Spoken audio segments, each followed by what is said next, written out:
സാമ്പത്തിക സ്ഥാപനങ്ങളിൽ കുമിഞ്ഞുകൂടിയ അവകാശികളില്ലാത്ത ആസ്തികൾ ഉടമകളെ കണ്ടെത്തി തിരിച്ചു നൽകണമെന്ന് ധനമന്ത്രി നിർമ്മല സീതാരാമൻ.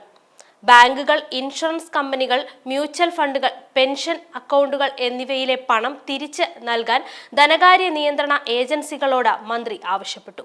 ചൊവ്വാഴ്ച മുംബൈയിൽ നടന്ന financial stability and development council യോഗത്തിൽ സംസാരിക്കുകയായിരുന്നു മന്ത്രി.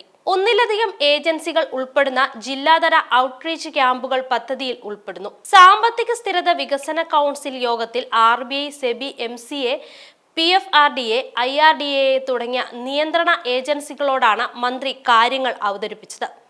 ജനസൗഹൃദ സാമ്പത്തിക സംവിധാനമാണ് ആവശ്യം എന്ന നിലയിലാണ് ഈ പുതിയ തീരുമാനം. ഇനി ചില കണക്കുകൾ പരിശോധിച്ചാൽ 2025 മാർച്ച് വരെയുള്ള കണക്കുകൾ സൂചിപ്പിക്കുന്നത് രാജ്യത്ത് ബാങ്കുകളിൽ അവകാശികളില്ലാത്ത 97,545.12 കോടി രൂപയാണ് കിടക്കുന്നത്. ഈ തുക സൂക്ഷിച്ചിരിക്കുന്നത്